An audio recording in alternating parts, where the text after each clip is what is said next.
What's worthwhile? Considering what we consume, believe, say, and do towards peace of mind, vitality of body, and joy of spirit. I'm Ramsey Zimmerman. Here's some more healthy living, motivation, and discussion. Being able to have a partner with you in whatever capacity that is, financial.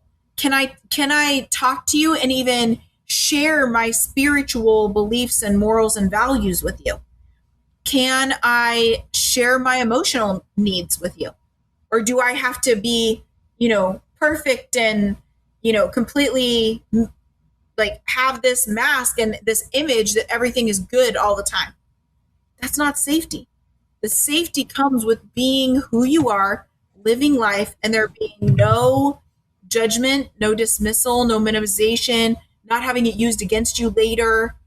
You have access to that person. They have access to you. You have access to their emotions, the finances, the, what's going on with them. You're letting each other into your world and without reservation. Hey there, it's Ramsey here. That was Kameran Alareqi. Cam is a Gottman certified marriage coach, the host of the Married and Connected podcast, and the founder of the Recognizing Potential coaching program. She's not shy about talking about her lived experience with marriage, divorce, and reconciliation. Cam and I talked about attachment, the different types of people, and how crucial it is to be honest with our partners. I'm no expert on relationships, which is why I appreciated so much the education that I got from Kameran during this conversation. I hope you get a lot out of it as well. Let's jump in. Hey Cam, how you doing today? I'm great. How are you?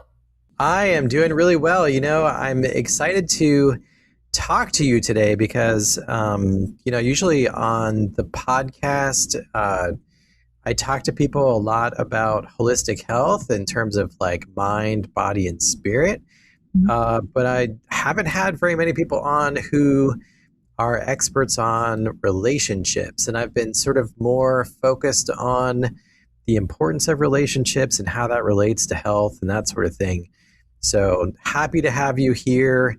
You are a marriage coach, you're trained and certified, but you're also qualified based on your own personal experiences with positive and negative experiences with marriage. So let's maybe start there. What have marriages and divorces and marriage and reconciliation, what's that been like for you over the years, and how did it inform what you do today? Yeah. Great question.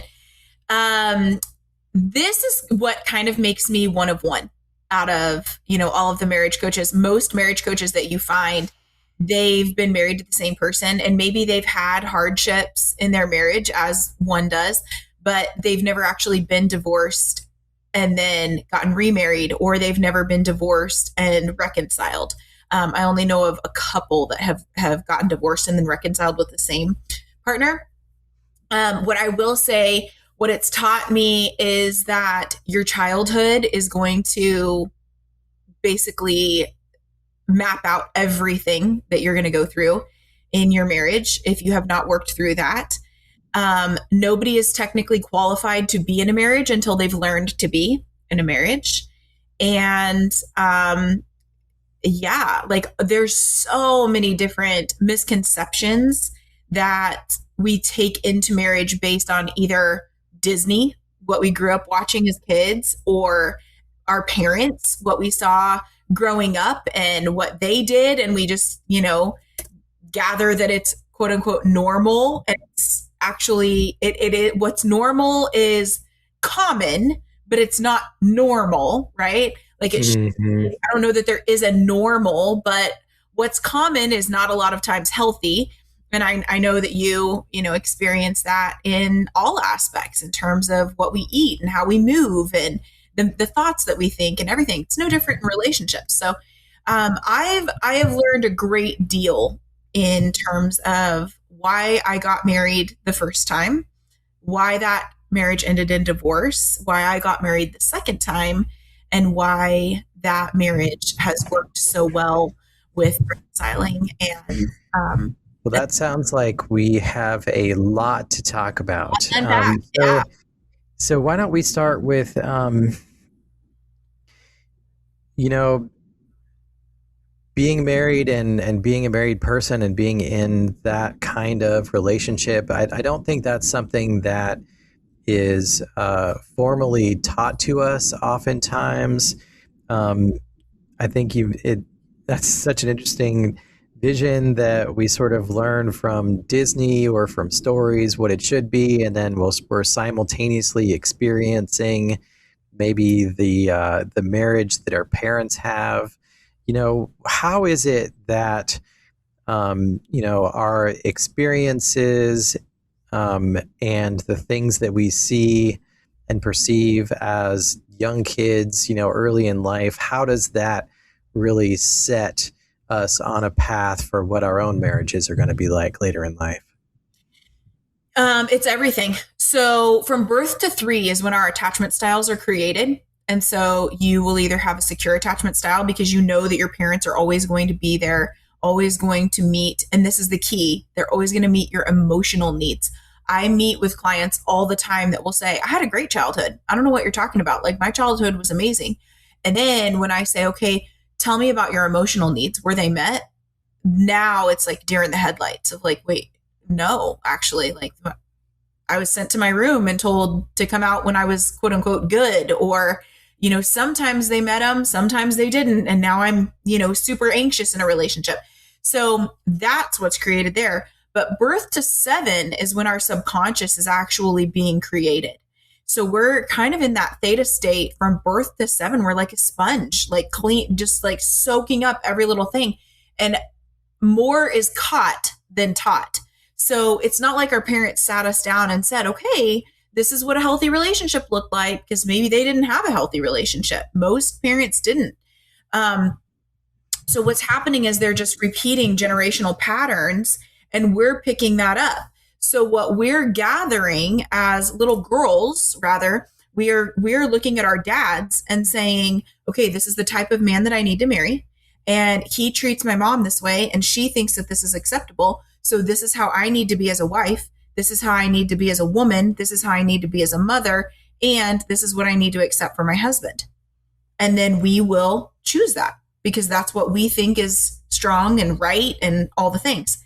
As a boy, we're looking at our parents and saying, okay, so as a man, this is how I need to be. This is how I handle leadership, stress, finances, all the things. This is also how I treat women. Then they're looking at their moms saying, okay, this is the type of woman that I need to marry. And this is, if I treat her this way, this is how she's supposed to react. So we're looking at that. And those are basically the formulations that we're creating from birth to 7 years old. So whether or not what we're seeing is positive or negative, right? Absolutely. So it's not like we have the wherewithal to, at that age, be thinking, yeah, I want something completely different. Yeah. We don't have that wherewithal. And even so, statistically, children of abuse will even say growing up, I hate this feeling. I don't ever want to be this person. I don't ever want to hit my kids or whatever. And then they get married and they have kids, or they just have kids and they become the abuser and they hate it. There's so much shame that is invoked in that, but it's still like they don't know another way. They don't know how to regulate their emotions so that they don't become that person. So that's where the work starts, is looking at those patterns and saying, who do I want to be? And why do I want to be different than what I had growing up? And then how can I learn how to do that? It's not enough to know that you want something different. You have to get help learning how to do it differently. So there are lots of different dynamics within different marriages and through different childhoods and parenting. Do people tend to gravitate towards other people who have had similar experiences that they did growing up?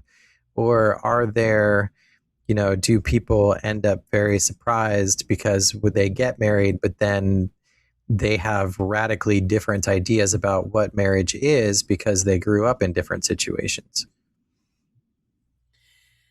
Not necessarily. So what actually attracts us is like what do you hear the first thing? When you first meet somebody, you always hear people say, "Oh, but we have so much chemistry." Well, that chemistry comes from your insecure attachment. And so your insecure attachment is actually gravitating towards their secure attachment because only about 25% of the world is actually secure. So when you're secure, you're gravitated towards somebody else, and it's like your biggest common phrase there is, "We'll see. We'll see if it works." You're not like sucked to each other like magnets where you would be in an insecure attachment. In an insecure attachment, like you have anxious and avoidant that are gravitationally pulled because there's a polarity there.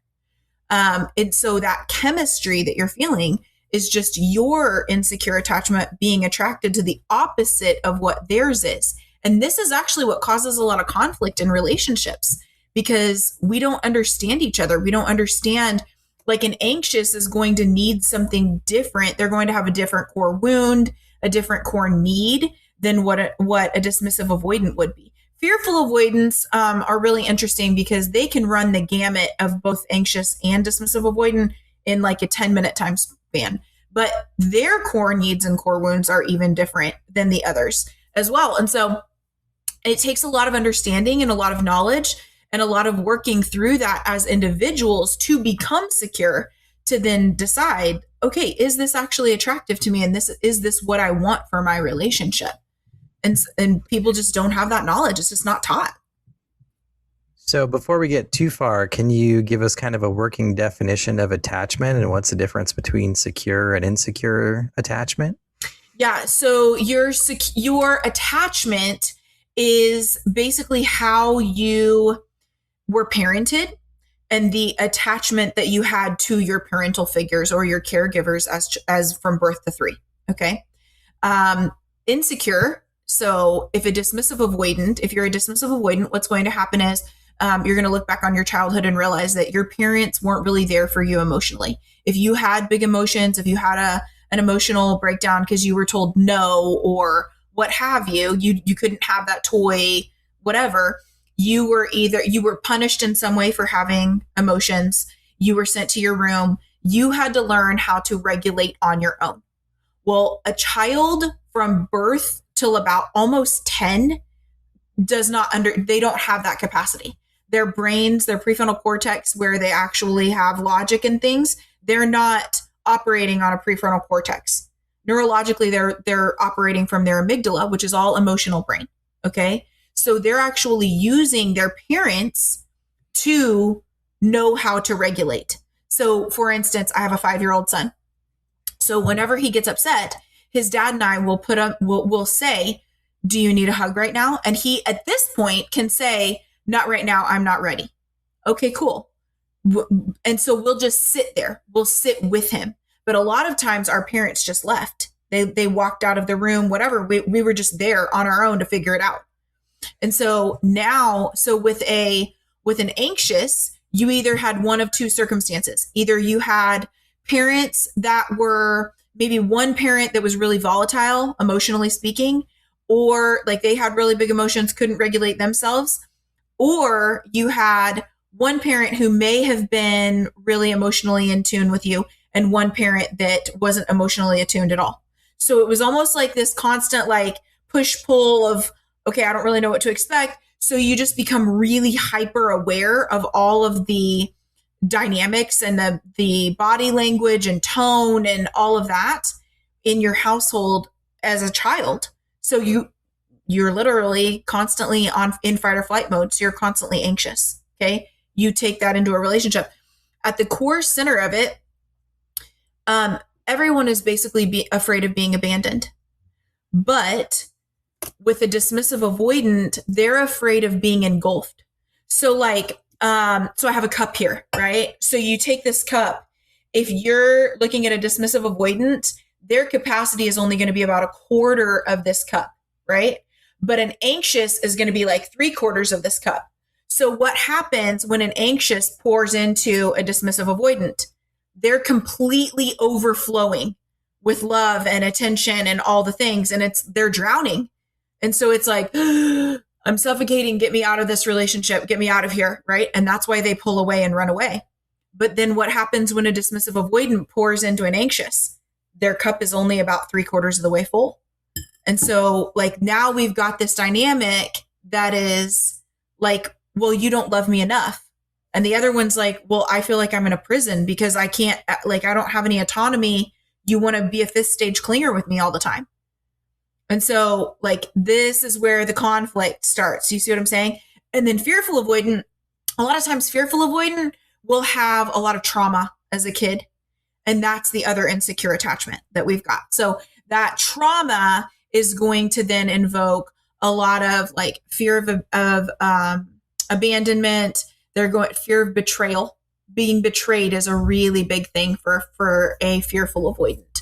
So anytime, even like if you use the wrong tone with them, a lot of times it's like, wow, that's a huge betrayal to me. And so they feel their feelings a lot bigger and a lot more. But again, they might run the gamut of being a dismissive avoidant or an anxious in a 10-minute time span.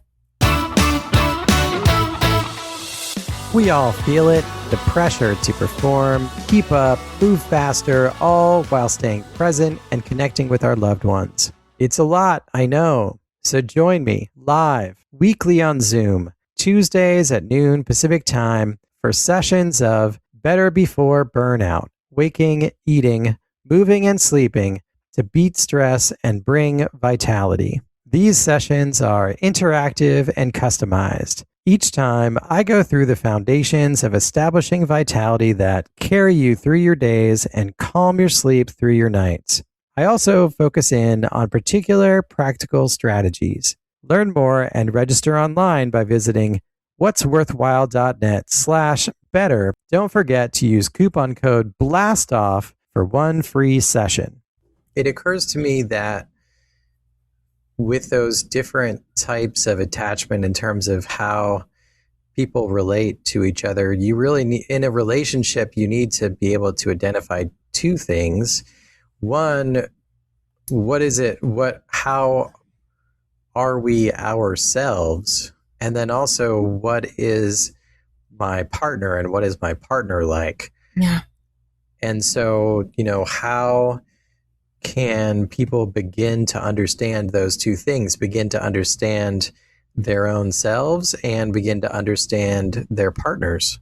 Yeah. So this is really important. So actually, it starts when you're dating. And before you even start dating, you have to have self-awareness and who you are and what you want and out of life and who you truly want to be. Because a lot of times what happens when we're dating is we start setting these expectations of like, okay, this is how much time and energy and effort that I can put into you. A dismissive avoidant is phenomenal at pouring into somebody for about 4 to 6 months and being extremely emotionally attuned, like the perfect person. And then after that 4 to 6 months is up, the mask falls off and it's like, I can't do this anymore. This is not sustainable for me. And then it's almost like they shapeshift into somebody completely different. And then that triggers the anxious, right? So the thing is we've got to become qualified to be in relationships to begin with. And that starts with working on your attachment style, going through all those traumas, going through those self-beliefs and changing the negative self-beliefs that you have, working on all of your bodily chemistry so you're not actually attracting somebody opposite, but also when you get into a relationship to actually be your true self and to be authentic, not just because one thing that an anxious is really good at is, oh, you like hamburgers? Okay, you might be a vegetarian, but you're going to say you like hamburgers because God forbid the other person, they like hamburgers. Like if I don't say I like hamburgers, they're not going to like me anymore. You see what I'm saying? And so then for them, it's about 4 to 6 months. And it's like, actually, this isn't sustainable. So I'm going to tell you I'm a vegetarian. What? Like that's a huge eye opener of the like, okay, I never would have dated you. I never would have spent this much time with you if I would have known that we had such completely different morals or values or likes or dislikes or what have you. And so, yeah, it starts with being real with ourselves first. And I've heard recently some folks tell me that if you want to connect with someone else, you very much first need to be able to connect with yourself. Does that ring true for you? What do you think about that? Absolutely. What we don't understand about connection is that we're looking for connection from birth. I mean, studies have shown that like if you put a baby in an incubator right after they're born, if they're touched, then they will grow and they will heal faster to where they're ready to go home. If they're not, they'll die. So we're constantly looking for that connection. The problem is we're so disconnected with ourselves that we don't know, again, what we want, who we want to be, what we enjoy, what we don't. We're not choosing our lives.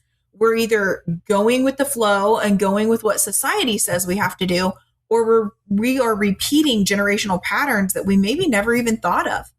So the way that you eat, the way that you move your body, the religion that you have, the way that you drive, the type of car that you drive, like all of these different things, how many of those actually came from your parents? And you've never actually looked at yourself to say, is this what I believe? Or is this just what they believed and I went with it? Mm-hmm. Yeah. We receive those things by default, and we just sort of hang on to them if we haven't really thought it through. A lot of my work has to do with stress management and with leading into really solid foundational healthy practices in order to bring ourselves back from the edge of burnout before we get into that horrible place.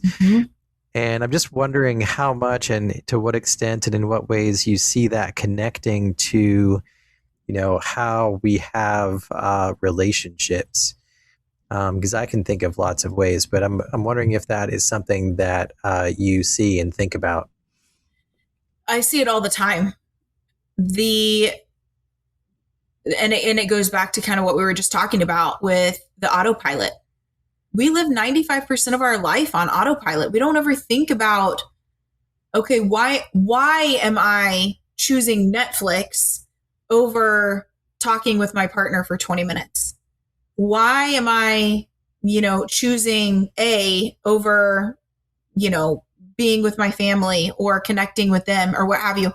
And then we get upset because we feel disconnected. That's actually where conflict comes from. I don't know if your listeners are aware of that. A lot of times we think that the conflict is what causes the disconnection, and it's actually the opposite. It's the disconnection that causes the conflict. The more connected you are, the less there is to fight about. Life is easier. Life is more fun. Life is, but that requires a lot of intention. And just like stress management, it would be easy for you to stay up past 10 o'clock and only get 6 hours of sleep. And then, we wake up the next morning and it's, I'll just drink 2 cups of coffee today instead of 1.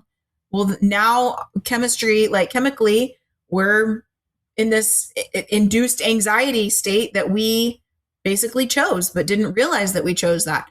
Relationships are no different. You have to make sure that you're spending time together every day, that you're going through treating your marriage like a business once a week and having those conversations about what do you got going on? What do I got going on? Kid number 1 has a dentist appointment. Kid number 2 has their school sports physical. Which one are you taking? Which one am I taking? These are the bills that are due. What are we doing here? Those are all intentional things that we have to do. And if they're not done, that's when the overwhelm comes in. That's when it feels like our life is running us instead of us running our life. And we're all doing it together. And then eventually the relationship ends up looking like a passing ship. And we don't have that connection, and we wonder why. And there's a tension around the feelings of feeling burned out that we have, and the connections and relationships, and the better that we feel individually, the better the relationship is going to go. But it's not a simple thing. It's because I think in a lot of ways it's because it has to do with capacity. Mm-hmm. If you are stuck in a stress response and you're getting burned out and you haven't been taking great care of yourself, ironically, lots of times that's because you're trying to take care of everyone else, and you're Mm-hmm. trying to take care of business, and you're trying to meet all of the demands of your life. But we often don't have the capacity to maintain, the things that we really care about. One of the signs of burnout, or one of the results of burnout, is erosion of empathy. Mm-hmm. Even though we want to connect with people that we care about, we just many times don't have the capacity to do that, and that's really tragic. And it just makes us feel worse, because after we've avoided or gotten out of or dodged whatever conversation or responsibility, we feel bad about having just done that. And then also, uh, having those connections, being in a good relationship, have the ability to make us feel better, to decrease the stressed out, burned out state that we're in. So in some ways, the good news is that we can increase our capacity by taking good care of ourselves, and we can help our partners state of mind, and help them to get out of stress responses through that connection. So it can either be sort of a vicious cycle and a downward spiral, or it can be a virtuous circle and an upward spiral. I think we can take some hope and some optimism, and we can be encouraged by knowing that we can work on either or both of those, Mm-hmm. and they have positive influences on each other. Yeah, I agree. I would also add that I've heard lately, I heard this somewhere, I can't remember where it was, but it was so good. And it talked about the fact that burnout is because of a misalignment somewhere. And I think a lot Mm. of times that misalignment is in our coping strategies, that we are coming home and we're utilizing drugs, alcohol, TV shows, scrolling on our phone for hours a day and checking out, but calling it coping or calling it recharging or what have you, when the real recharge is getting more sleep. It's connecting with our family. It's eating a healthier meal and not filling your body with things that it can't process or wasn't supposed to process in the first place, like fast food or sugar or caffeine or alcohol, like things like that. So when we are truly recharging, we are creating a systems. The systems in our life, if those are misaligned, absolutely going to lead to burnout. So if you're coming home and just sitting on the couch for the rest of the night and you're neglecting the laundry and the dishes and the, whatever, mine is always mopping floors. That's the first thing that goes when life gets hard. Like, it's like, You mop your floors? That's I crazy. know, right? It's weird. Not as often as I should, but it does happen occasionally. But yeah, like it's a misalignment of systems. So if those systems are misaligned in anywhere in our life, then yeah, there's things are going to start falling through the cracks, and then just makes it worse.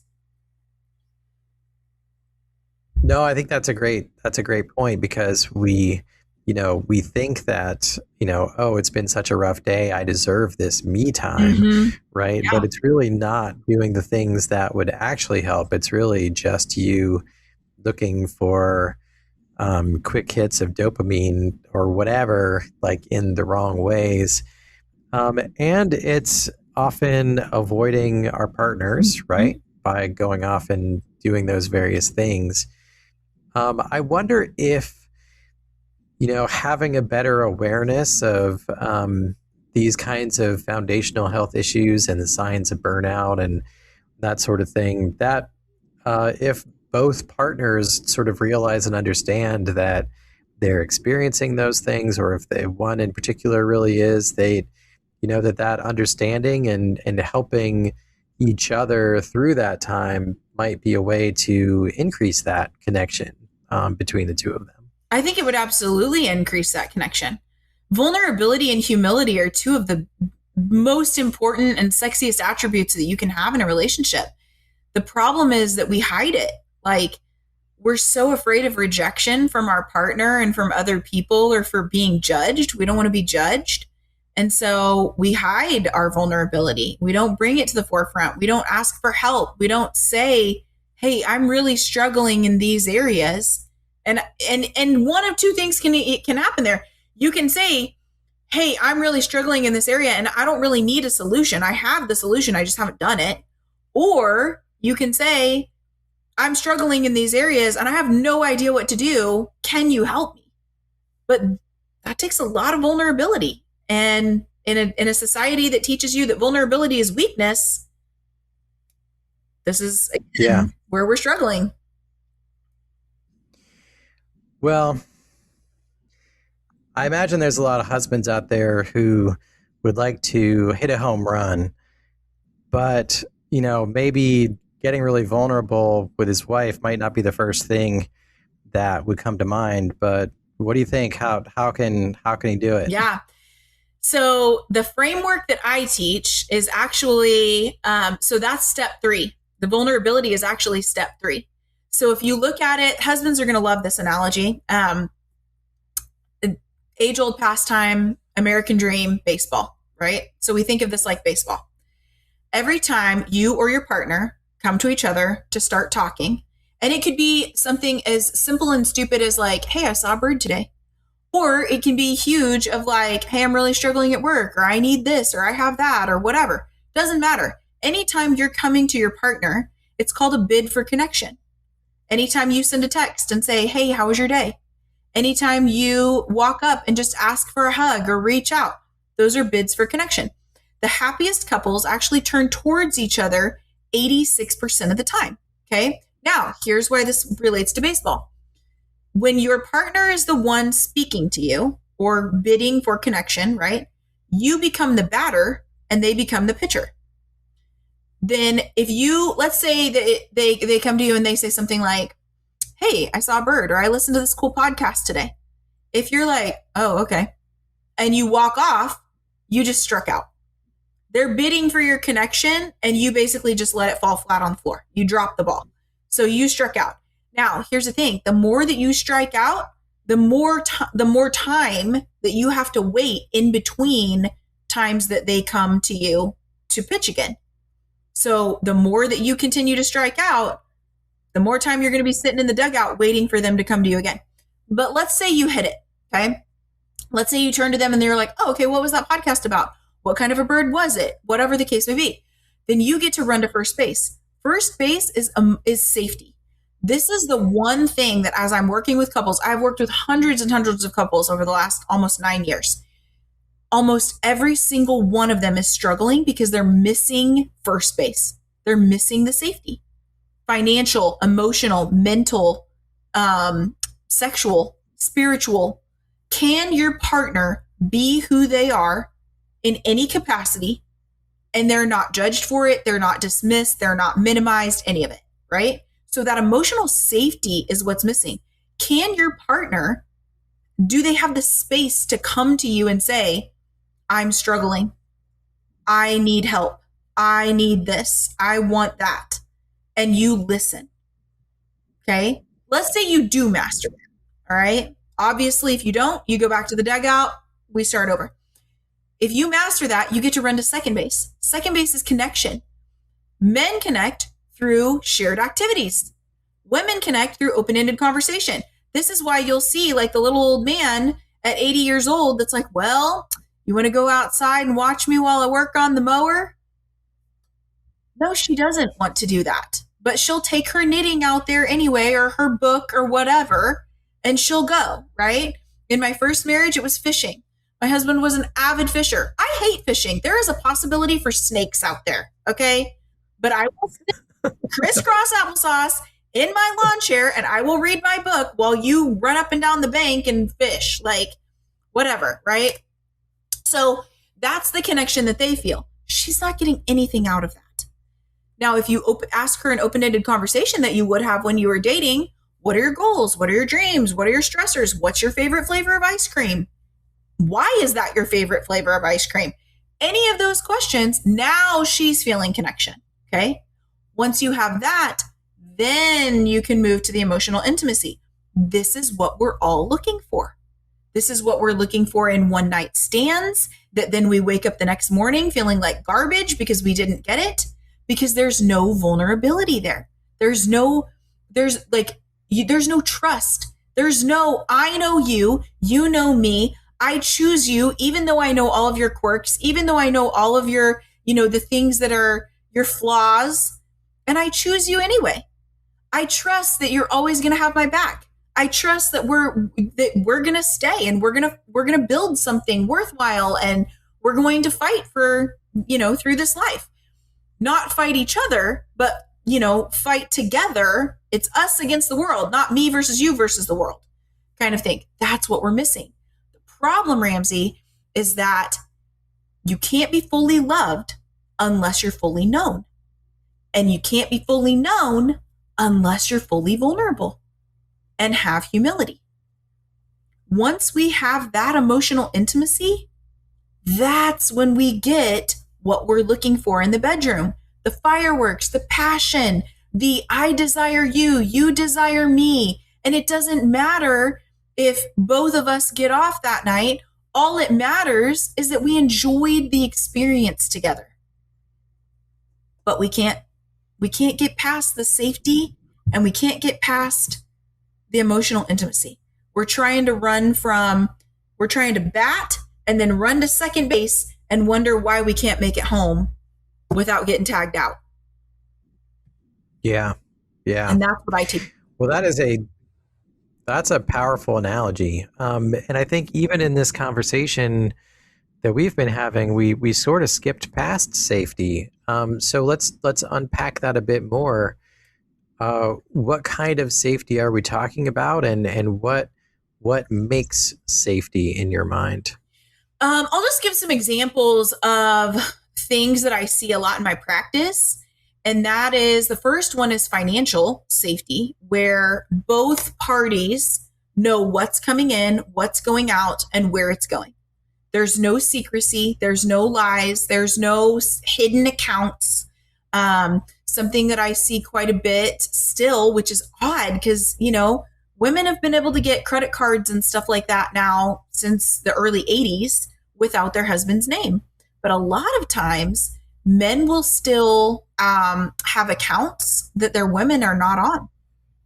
And so like secret accounts, offshore investment accounts. I mean, I see things like that all the time. So that is not safety. If you don't both have access to all of the money of the household, that's not financial safety.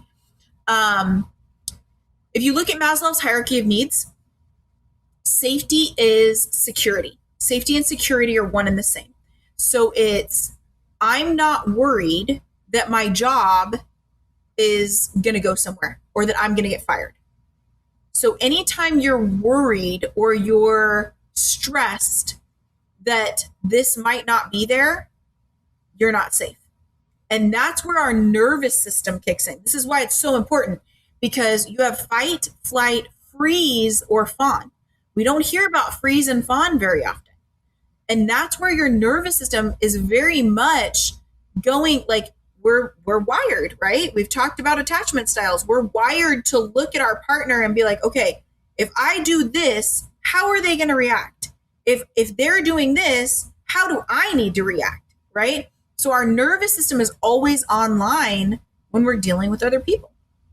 So we need safety is being able to have a partner with you in whatever capacity that is. Financial. Can I talk to you and even share my spiritual beliefs and morals and values with you? Can I share my emotional needs with you? Or do I have to be, perfect and, completely like have this mask and this image that everything is good all the time? That's not safety. The safety comes with being who you are, living life, and there being no judgment, no dismissal, no minimization, not having it used against you later. You have access to that person, they have access to you, you have access to their emotions, the finances, the what's going on with them. You're letting each other into your world and without reservation. Yeah. And that's a big deal, and it's not easy, and there's a whole lot of fear involved with that. And you rattled off a list of consequences of, things and actions that might happen. Mm-hmm.